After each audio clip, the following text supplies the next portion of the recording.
I was an entrepreneur my whole life. I was a very bad student. I couldn't concentrate on things that I didn't think were important. And for me, I was always very self-aware that I was a good salesman, and I loved the action of selling stuff.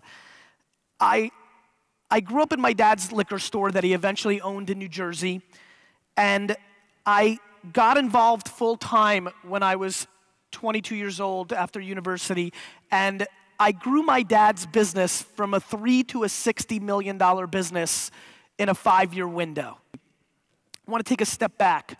I want everybody to understand that the skill set that allowed me to build that business from 3 to 60 million in a short period of time, the skill set that allowed me to be an early investor in Twitter and Tumblr and an early investor in Uber, and all the things that are gonna make me extremely wealthy are interesting to me, because when I think of myself as a businessman, as a marketer, as an individual, I think that I stink at most things.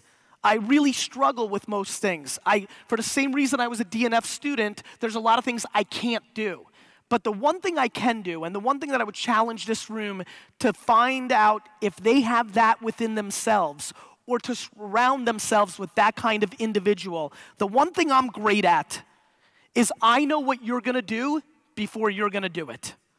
And so my entire career, all I've ever spent my time on is, where is the arbitrage where all of you think you should be spending your time and money on telling your story, and where's the grass greener because you just haven't figured it out? The reason I invested in Twitter in 2007 was because I believed that be a place where that was happening.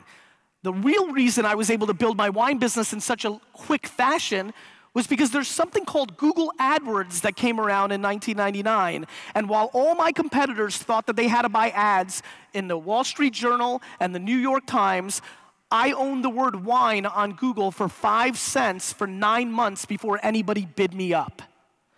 Then I did banner retargeting and cookied people when people still thought cookies was something you ate with milk, right?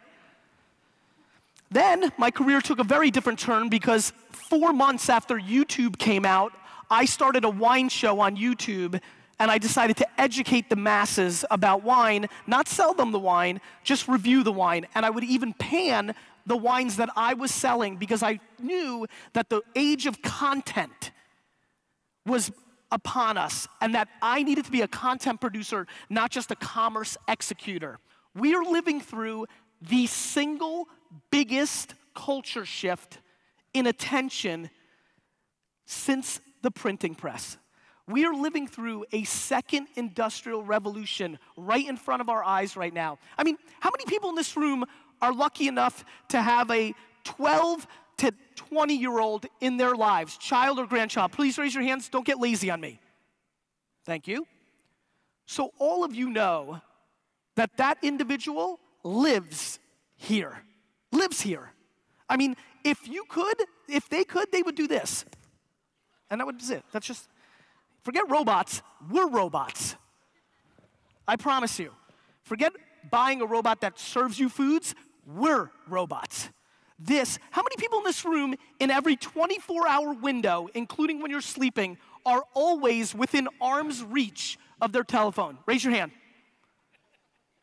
Hold on, please keep that up. I just want people in the front, because I don't think you get to see what I'm getting to see. Look around a little bit real quick. Oh, I don't know. Everybody. And just to remind everybody in this crowd as I look around, this is not a high school-aged crowd. So what's happening is we're not understanding. We as business people, let me remind you, I love social media because it sells stuff. I don't think it's cool. I don't like technology. I want to sell something. I'm a businessman. I'm only doing this because your attention is there. You think, as a business person, that the behavior is the youth and not your actual customer. I know that it's actually you.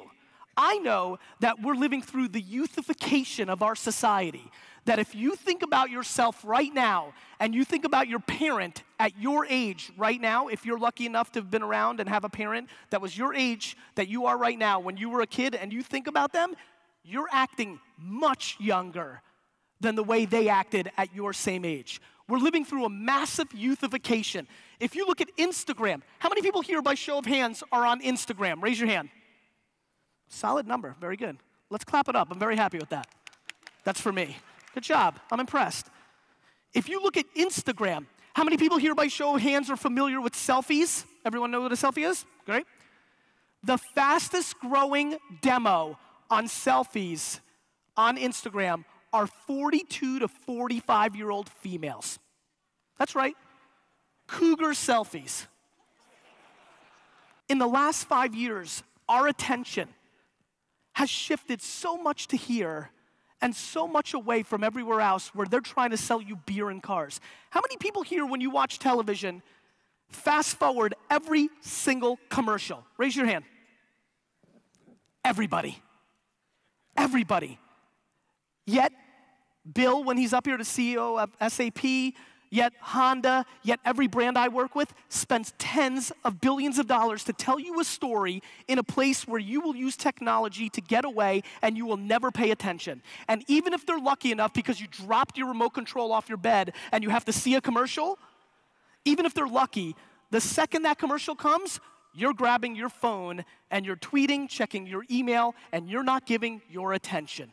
My friends, this is with all due respect, 99.9% of the people in this room are trying to sell their stuff in places where they're overpaying on effort and money to get somebody's attention, period. And that is why all my friends that spend their time doing Snapchat and Instagram and Facebook, and there's other things, but that's why Uber spends their marketing dollars in those places and they become multi-billion-dollar companies. And that's why my clients who spend it on print, because you're gonna go to page 167 in Vogue and be like, ooh, I want that, which is insanity, doesn't exist. That's why they're like, why are we struggling? Because you're an idiot.